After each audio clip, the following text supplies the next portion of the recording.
फिर कौन बनाता है प्राणियों का प्रारब्ध? प्राणियों के अपने कर्म, अर्थात ये कि प्राणी जैसे कर्म करेगा उसका वैसे ही फल पाएगा। अच्छे कर्म करेगा तो अच्छा फल मिलेगा और बुरे कर्म करेगा तो बुरा फल पाएगा। यही जो प्राणी के अच्छे बुरे कर्मों के अच्छे बुरे फल का हिसाब है, इसी को प्रारब्ध कहते हैं। संसार का सबसे बड़ा दुख है गरीबी। गरीबी वो दुख है जिसकी चोट बड़े से बड़े वीर को घुटने टेकने पर विवश कर देती है। गरीबी बड़े से बड़े ज्ञानी का और बड़े से बड़े धर्मात्माओं का धीरज और धर्म चकनाचूर कर देती है और उन्हें धर्म के मार्ग से हटाकर अधर्म के मार्ग पर चलने पर विवश कर देती है। मेरा ये भक्त गरीबी की उसी चरम सीमा तक पहुंच गया है जहां पर बड़े से बड़े वीर और धीर पुरुष अपने घुटने टेक देते हैं। अरे ये क्या, बाकी आधा दाना तो मुझे अर्पण कर रहा है। जिनको बाकी चावल का ये दाना अर्पण करने जा रहे हो, भला उनको इसकी क्या कद्र होगी? उन्हें तो बड़े बड़े मंदिरों में बड़े बड़े सेठ और धनी लोग सोने के बर्तनों में उत्तम से उत्तम 56 भोग खिलाते हैं। वहां एक निर्धन दरिद्र ब्राह्मण का भेंट किया हुआ चावल का आधा दाना कहां दिखाई देगा उन्हें? वसुंधरे, प्रभु के समक्ष बड़ी बड़ी वस्तु का अथवा सोने चांदी के बर्तनों का कोई मोल नहीं है। वहां केवल श्रद्धा का मोल है, भक्ति का मोल है, अपने धर्म का पालन और प्रभु की भक्ति। यही तो वो खजाना है जिसे गरीबी भी नहीं लूट सकती। इस संसार में जीवन में कितनी बातें होती हैं जो किसी से कही नहीं जा सकती। केवल मित्र के आगे इंसान अपनी छाती फाड़ कर ही अपना दुख अपना सुख बांट सकता है।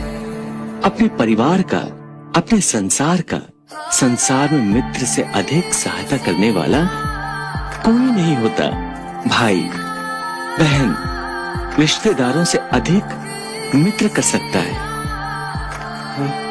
मित्र से कैसा पर्दा?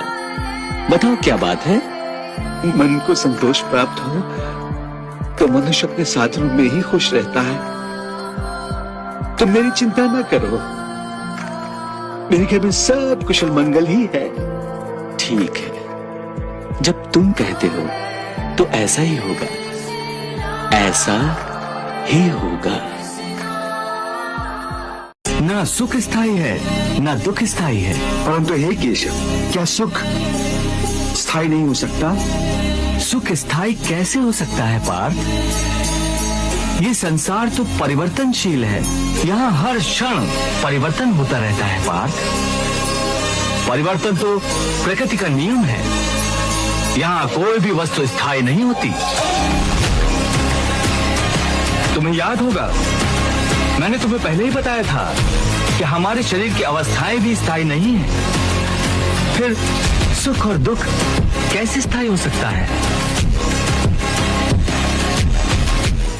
मैं सहायता अवश्य करता हूँ।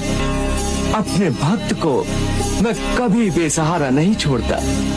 परंतु मनुष्य मेरी ओर देखे सहायता के लिए, मेरी ओर बढ़े तो मैं उसकी सहायता करूँ ना।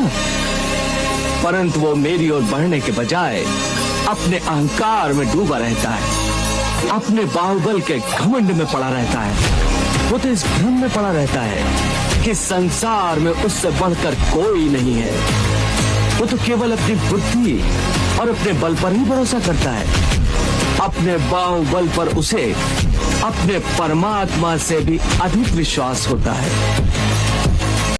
जिस शक्ति के बिना इस संसार में एक पत्ता भी नहीं हिल सकता, उसी शक्ति का आशीर्वाद विजय पाने के लिए समस्त प्राणियों के लिए आवश्यक है। स्वयं मैंने भी राम के अवतार में लंका युद्ध से पहले भगवती दुर्गा जी की पूजा करके विजय का आशीर्वाद प्राप्त किया था। इसलिए दुर्गा माता की पूजा करके उनका आशीर्वाद प्राप्त कर वो सदार्थ चित्ता है, अपने सच्चे भक्तों पर जल्दी ही प्रसन्न हो जाती है। वो महादुर्ग कृष्णमणि और महाभय विनाशिनी हैं। उनके 9 नामों का उच्चारण करने से ही वो प्रसन्न हो जाती हैं। इसलिए मन में उनके 9 दुर्गा रूपों को धारण करके उनसे विजय का वरदान मांगो। जो आ गया मधुसूदन। मनुष्य बूढ़ा हो जाता है, परंतु आसक्ति जनित कामनाएं कभी बूढ़ी नहीं होती। पार्थ, एक कामना अनेक कामनाओं को जन्म देती है। हर कामना के साथ मनुष्य की तृष्णा भी बढ़ जाती है और तृष्णा के साथ असंतोष भी बढ़ता जाता है। फिर ऐसे असंतुष्ट मनुष्य को जो कामनाओं से ग्रस्त है, उसे उचित अनुचित का विवेक नहीं रहता। पार्थ, इसलिए मैं तुमसे कहता हूं कि तुम अपनी कामनाओं का त्याग करके स्थित प्रज्ञ बनो। स्थित प्रज्ञ जो कर्मयोग की चरम अवस्था है। ये मन शरीर से भी मोह करता है, अपनी खुशियों से भी मोह करता है और अपने दुखों से भी। खुशियों से भरे गीत गाता है तो दुख में दुख भरे गीत गुनगुनाता है।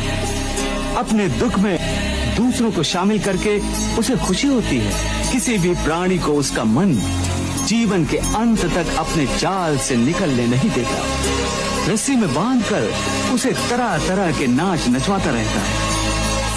वो जीव को इतनी फुर्सत भी नहीं देता कि वो अपने अंतर में झांक कर अपनी आत्मा को पहचाने और आत्मा के अंदर जिस परमात्मा का प्रकाश है, उस परमात्मा का साक्षात्कार करे।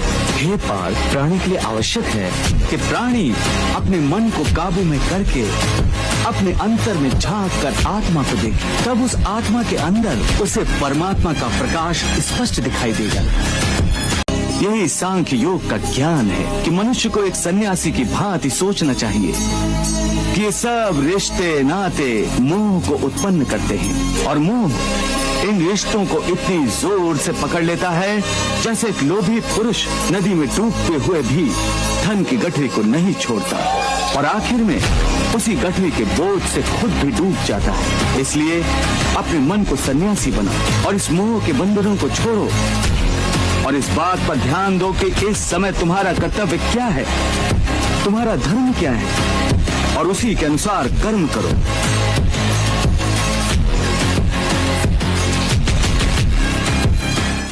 धर्म का ये अटल विधान है, इसमें कभी किसी के साथ अन्याय नहीं हो सकता।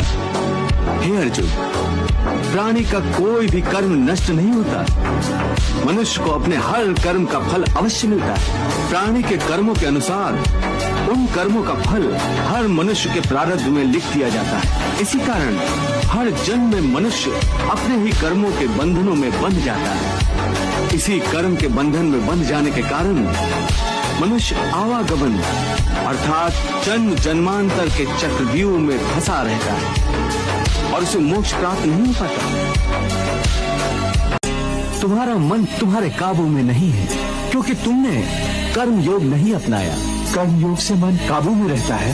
हाँ अर्जुन, कर्म योग के कारण कर्म योगी का मन इधर उधर भटकता नहीं है।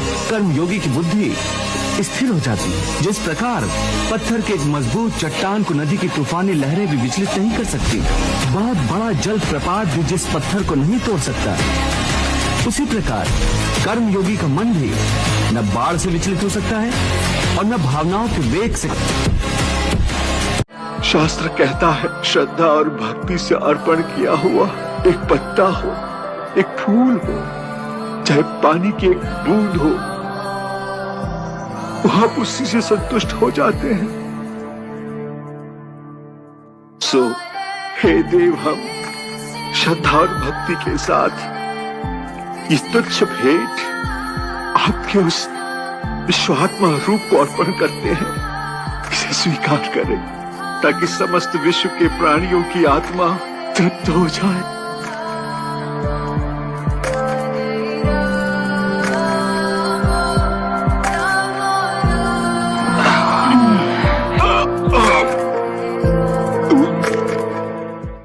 ये कहना आसान है केशव, साधारण मनुष्य के लिए इस मानसिक स्तर पर पहुंचना बहुत कठिन है। इसके लिए सांसारिक मनुष्यों को किसी दैवीय सहायता की आवश्यकता होगी। तुमने ठीक कहा अर्जुन, भगवत कृपा के बिना कोई भी कार्य सिद्ध नहीं हो सकता। इसलिए मनुष्य को अपने पुरुषार्थ के साथ साथ प्रभु की भक्ति का भी आश्रय लेना चाहिए। हे अर्जुन, परमात्मा की भक्ति करने से मन सात्विक हो जाता है और विषयासक्ति पूर्णतः समाप्त हो जाती है।